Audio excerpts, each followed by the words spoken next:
Hello and welcome to another video.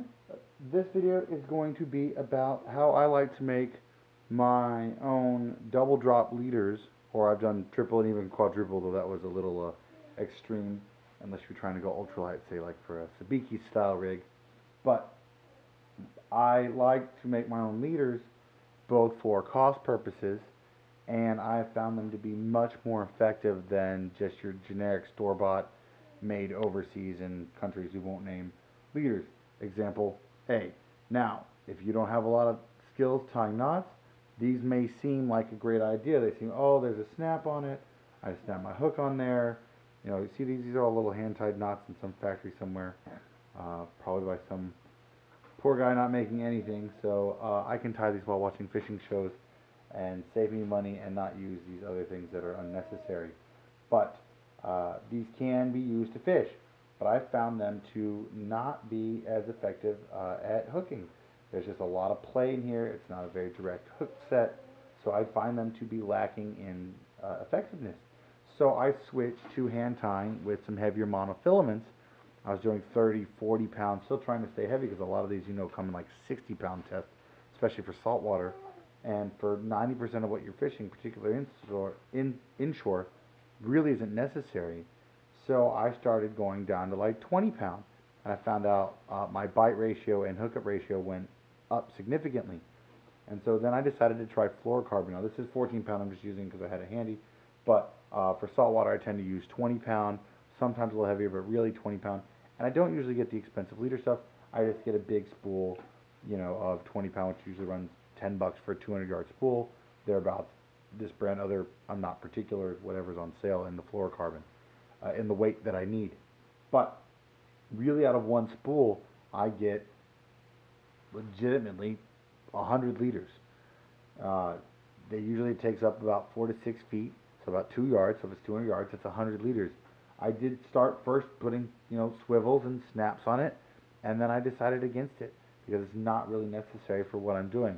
If I'm using my leaders, I probably have a snap swivel on the end of my line, which in most of my reels is braid or 20-pound mono, even on my heavier big stuff. So I didn't really feel the need to put another swivel to hook to it. I've already got one on the snap, and I didn't feel like adding a swivel on the base for the weight, because again, it's just one more thing to catch, one more weakness in the whole setup, and it was more another thing visible for fish to see that may deter them from the hook. So I simply grab, for me it's about 6 feet, double, just my arm span.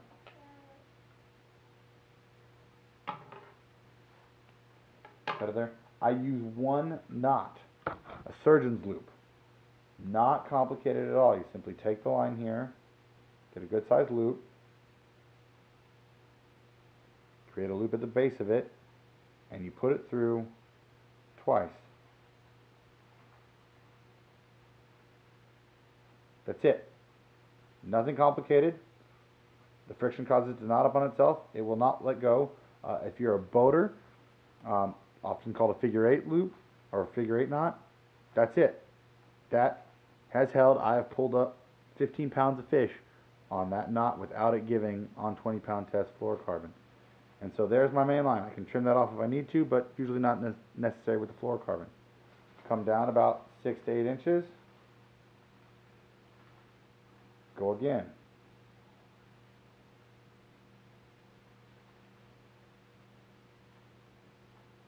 Through once. Through again. Knot it down. And that's one of my dropper loops. Alright. Now I put the hook on. Just go through the eye of the hook.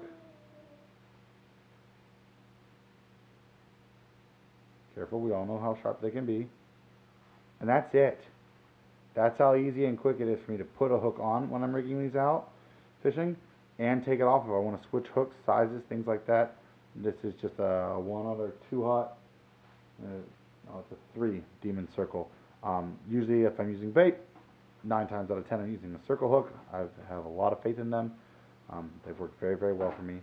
But I just do one more dropper loop and then a larger one on the end for your weight. And that's all there is to it.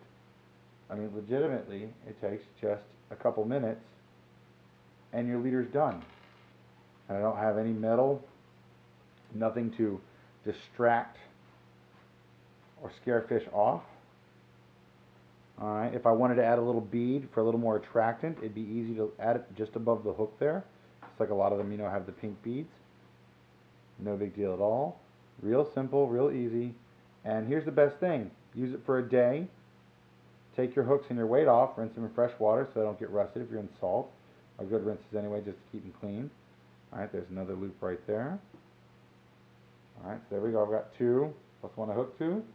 I come right down here to the end and make one for my weight. Like I said, a little bigger. So it's easier to get around, especially if you're doing surf weights, because those can get pretty sizable. But when you're all said and done, you're leaving the pier or you're heading home or whatever, you take all your hooks and your weights off. There's your weight one at the bottom. And there's your leader. No big deal, but you take all the hooks off and the weights, and then this goes in the monofilament recycling bin, or in your recycling bin when you get home. You've left nothing out in the ocean. Alright. And the reason I say get rid of it after that day is, just like monofilament, fluorocarbon will get stiff if it stays in a position too long. So around the eyelets of hooks and weights, it'll often get stiff and brittle. And so that's the only time I've ever had one of these fails, when I tried using it on more than 1 or 2 fishing trips. And it just got too stiff, and then it snapped on me, and that's when I lost a hook or a weight. It snapped right at the eyelet of one of the hooks or the weight, and then there goes my gear. But then again, even if I break off, I lose a hook or 2 and a weight. Instead of a snap, swivel, a hook, both hooks, your weight, you just, less gear ends up in the ocean, and, that's always a good thing environmentally speaking. Of course, as I said, when I was trying to stretch them, that I had them lost. It cost me $10 for 100 liters, not buying weights, not doing anything, just to make the liter material, 10 cents a liter, versus $1.50 for a store-bought one, and to see your hookup ratio. And that's for the nitrofluorocarbon, not just plain monofilament, which you probably have lying around. 10 cents a liter, and they fit in a little bitty baggie, take up almost no room, no big deal. I often get them pre-made before I go fishing. Now I just take the roll with me, I tie them out there. That way I can always make them on the fly, no big deal. But very, very cost effective, very, very useful. And like I said, I actually have seen a greater increase in strikes and hookups by going to the fluorocarbon over the mono, but even just the plain mono over the pre-made rigs, I saw a large increase in strikes and hookups. So less expensive, very easy to just recycle when you're done at the end of the day, and definitely cheaper. So effective and cheaper, my favorite things to combine. Thank you very much. If you have any questions or comments, please let me know.